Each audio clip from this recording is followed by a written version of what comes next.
my name is Marley and welcome to this video. Today I'm going to be doing my monthly wrap-up for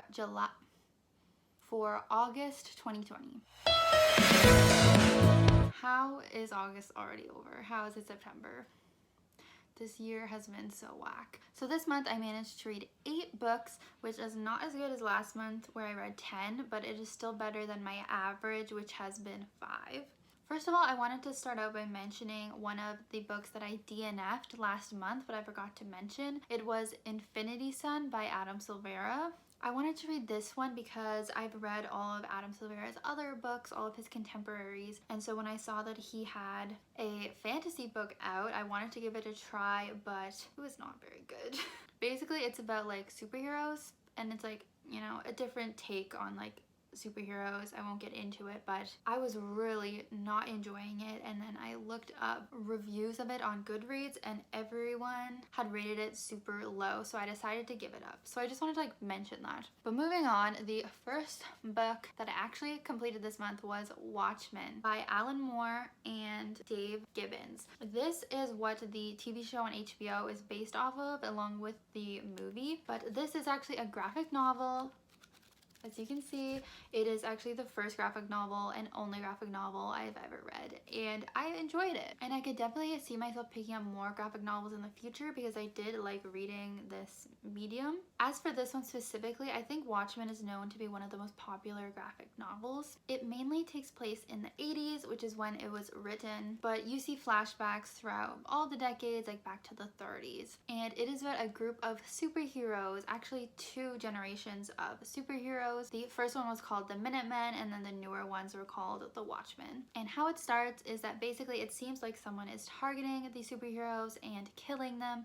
So it is a little bit of a mystery to see what is going on and why people are targeting these superheroes. It also is sort of like a different take on superhero culture, I guess. Well, the whole question is like, who watches the Watchmen? Like, who holds the Watchmen accountable? And it sort of just touches on the whole idea of like, if superheroes are the ones that go after the bad guys, like what if the Watchmen, what if the superheroes are the bad guys?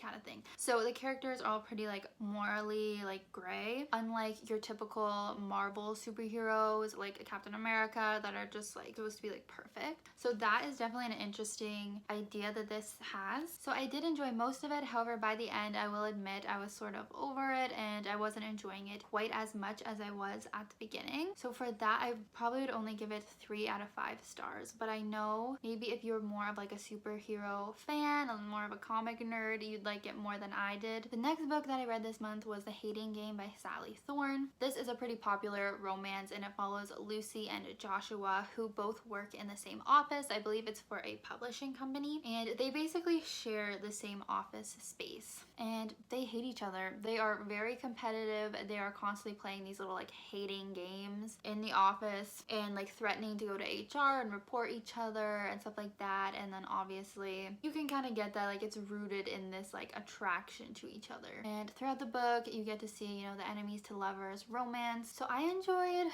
some of this book. I was really excited for it because it gets really hyped up on BookTube. I've seen lots of people that I know and trust give it 5 stars. However, I was disappointed while reading it, and then even more disappointed when I watched the PM Reader's rant review on this book, where she pointed out a lot of its flaws that I didn't even realize throughout the book. One of the things that she talks about, and what is the main thing I mentioned, is that Josh is sort of that stereotypical jealous, possessive boyfriend, which I do not enjoy reading about. That's kind of like the Edward Cullen, Christian Grey trope, and I never loved that. I also realized I don't really like the trope of the guy being just like this super hot cookie cutter male model looking guy. I just think that's overdone. It's not very interesting. I prefer if the guy is more like quirky and like the girl finds him attractive, but maybe he's not conventionally attractive, which that is more like a personal preference, I guess. Picture Levi from Fangirl. Like that's like the ultimate.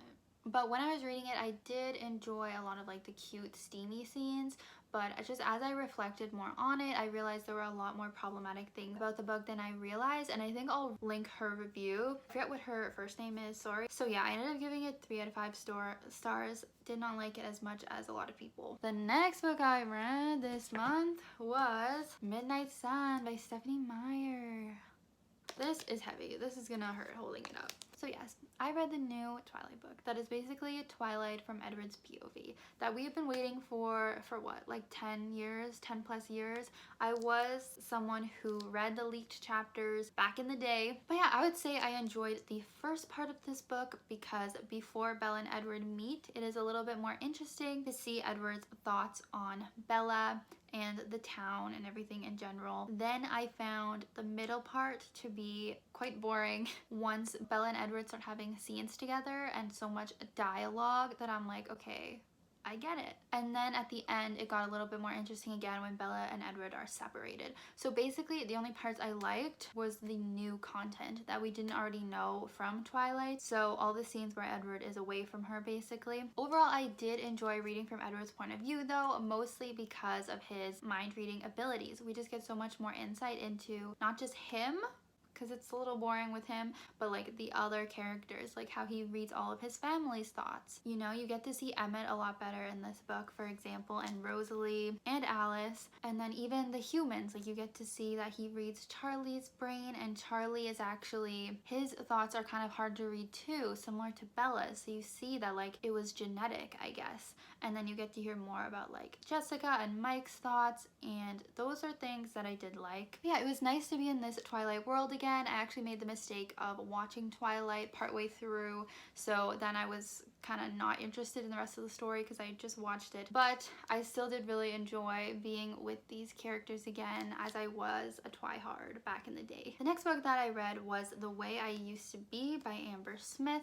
A couple months ago, I read her book, Something Like Gravity, so I decided to read her first book. It did come out 4 years ago, so I'm sure a bunch of you guys already know about it, but it is about a young girl who is raped one day in her bedroom by her brother's best friend. And the book is broken into 4 parts, so each of her high school years, freshman, sophomore, junior, and senior. And we see Eden dealing with the impact of her assault and the decline of her life in many ways because of that assault, and sort of like the chain of events that happened because of it. You see the decline it has on her relationship with others and with herself. For example, she starts drinking a lot, doing drugs, having reckless sex with strangers, and she's basically doing everything that she can to distract herself from the assault. So obviously this book was really difficult to read. Obviously major trigger warnings would be in effect for sexual assault, underage drinking, underage sex. However, as weird as it is to say, this book was really good and I read it super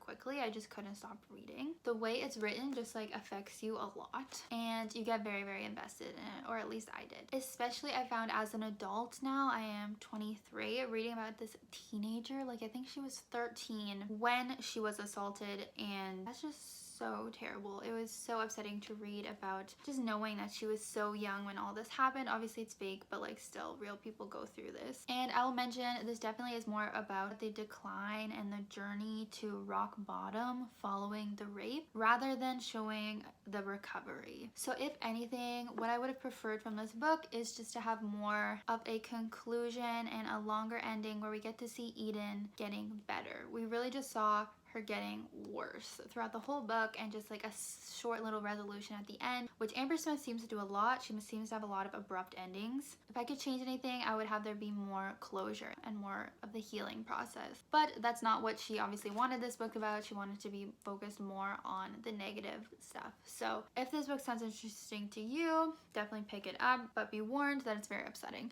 So the next book is The Last to Let Go, Amber Smith's second novel. So now I've read all 3. This follows a teenage girl, Brooke, whose dad is abusive to her mother, and then one day her mother retaliates and kills him. And her mom ends up going to jail. So throughout the book, her mom is on trial to see if she can, get off from self-defense or if she will actually get convicted of murder and go to prison. Another super fun book.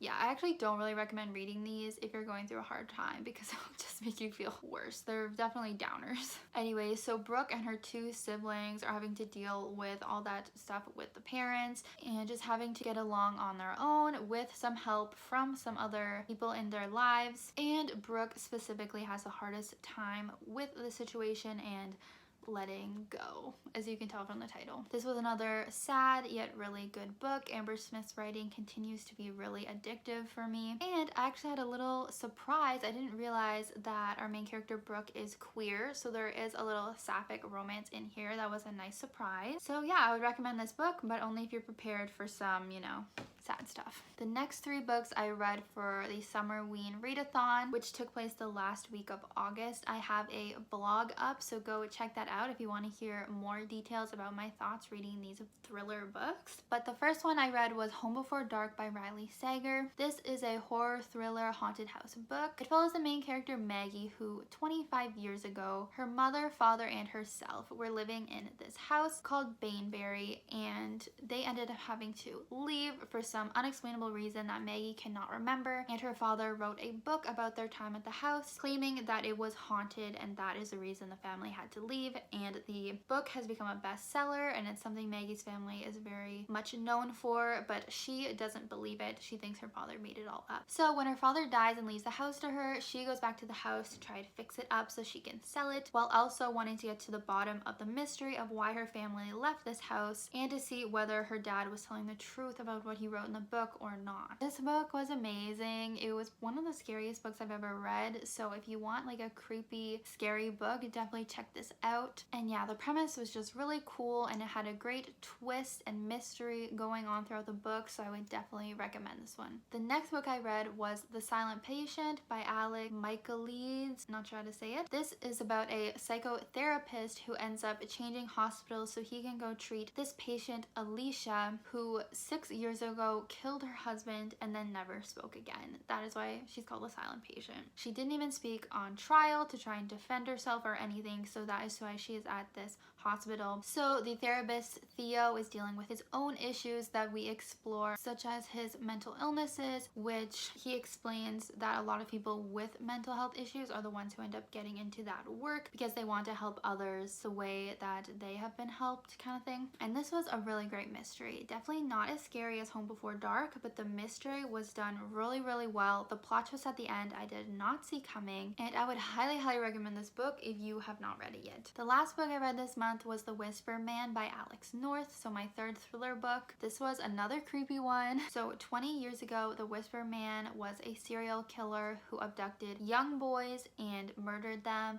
but he ended up getting caught. All of the boys' remains were found except for one, so that is sort of the mystery that remains, is where is that last boy's body. Now 20 years later, another young boy is kidnapped and killed, and it's a mystery of who is doing it now because the old Whisper Man is still in jail. So either he had an accomplice that was working with him, or it is a copycat, or maybe something paranormal is going on. We follow a couple detectives that are on the case, along with a father and his young son Jake, who recently moved to the town. So this is a pretty creepy premise, as you can see, and there are hints of paranormal stuff in there if you like that, but there wasn't too huge of a mystery. We got a couple reveals throughout, but nothing mind-blowing, and there's a lot of father-son themes in this book if you like to read about that. Overall, I did enjoy it and I read it really quickly. However, it would probably be rated lowest out of these 3 thrillers. There were also some things I found to be a little bit annoying. Like, I found if the characters just would have done things differently, we wouldn't have had to deal with some of the issues that happened. But I think that was one of the points, is that people don't listen as well as they should, especially if it's their kids. So anyways, those are the books that I read this month. Let me know if you have read any of these books and we can chat about them.